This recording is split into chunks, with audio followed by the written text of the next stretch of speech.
नमस्कार।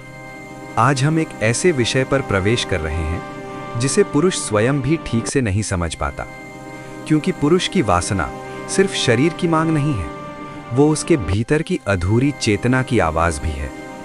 ये नरेशन अंत तक सुनिएगा, क्योंकि जो अंतर आज समझ में नहीं आएगा वही अंतर आपके जीवन में बार बार रिश्ते तोड़ता रहेगा। भाग 1। वासना क्या है सच में? पुरुष की वासना अक्सर गलत समझी जाती है। लोग सोचते हैं वासना मतलब सिर्फ शारीरिक इच्छा, लेकिन सच्चाई ये है कि वासना शरीर से कम और मन की बेचैनी से ज्यादा पैदा होती है। जब पुरुष अपने भीतर खालीपन महसूस करता है तो वो किसी स्त्री में उस खालीपन को भरना चाहता है। यहीं से वासना जन्म लेती है। भाग 2। भूख और प्रेम का मूल अंतर। अब ध्यान से समझिए। भूख कहती है मुझे चाहिए, प्रेम कहता है तुम हो यही पर्याप्त है। जहां भूख होती है वहां स्त्री एक साधन बन जाती है, जहां प्रेम होता है वहां स्त्री एक उपस्थिति बनती है। भाग 3। पुरुष की वासना सिर्फ भूख कब रह जाती है? पुरुष की वासना सिर्फ रह जाती है जब वो स्त्री को समझना नहीं चाहता, वो सिर्फ पाना चाहता है। उसका ध्यान मिलने पर है, निभाने पर नहीं। वो अनुपस्थिति से डरता है, अलगाव से नहीं। ऐसा पुरुष स्त्री के शरीर में शांति खोजता है, पर अपने मन में अशांति लेकर चलता है, इसलिए उसे कभी तृप्ति नहीं मिलती। भाग 4। वासना क्यों कभी शांत नहीं होती? भूख से जन्मी वासना कभी शांत नहीं होती, क्योंकि जो चीज बाहर से पूरी की जाए वो अंदर की कमी को नहीं भर सकती। आज एक स्त्री, कल दूसरी, पर भीतर वही खालीपन। ये वासना नहीं, ये असंतुलन है। भाग 5।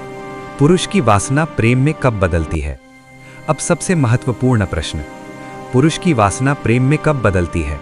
जब वो स्त्री की चुप्पी को सुनने लगता है, वो साथ में मौन को सह पाता है, उसे पाना नहीं समझना जरूरी लगने लगता है। उसका आकर्षण समय के साथ गहराता है, घटता नहीं। यहीं से वासना ऊर्जा बन जाती है, और ऊर्जा जब दिशा पाती है तो प्रेम बनती है। भाग 6। प्रेम में बदली वासना का स्वरूप। प्रेम में बदली वासना जल्दबाज नहीं होती, अधिकार नहीं जताती, डर से नहीं समझ से चलती है, स्त्री को जीत नहीं स्वीकार करती है।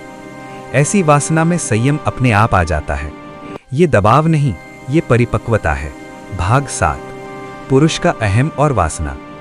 बहुत से पुरुष वासना को प्रेम समझ लेते हैं क्योंकि उनका अहम ध्यान चाहता है। जब स्त्री आकर्षित होती है पुरुष का अहम फूलता है, लेकिन ध्यान रखिए, अहम से पैदा हुआ संबंध प्रेम नहीं बन पाता। प्रेम के लिए अहम को झुकना पड़ता है। भाग 8। स्त्री कैसे पहचानती है अंतर? स्त्री बहुत जल्दी समझ जाती है कि सामने वाला पुरुष भूखा है या उपस्थित है। भूखा पुरुष बेचैन होता है, प्रेमी पुरुष स्थिर होता है। भूखा पुरुष जल्दी चाहता है, प्रेमी पुरुष गहराई चाहता है। भाग 9। वासना का शुद्धिकरण। वासना को दबाना समाधान नहीं, वासना को समझना समाधान है। जब पुरुष अपनी ऊर्जा को समझता है तो वही वासना रचनात्मकता बनती है, करुणा बनती है और अंततः प्रेम बनती है। भाग 10। अंतिम सत्य। याद रखिए, वासना गलत नहीं है, अचेत वासना विनाशकारी है। प्रेम सही नहीं है, सचेत प्रेम मुक्त करता है। जो पुरुष अपनी वासना को देख पाता है वही उसे प्रेम में बदल पाता है। धन्यवाद। यदि ये नरेशन आपके भीतर कुछ शांत कर गया हो तो समझिए ये सिर्फ सुनना नहीं था, ये जागना था।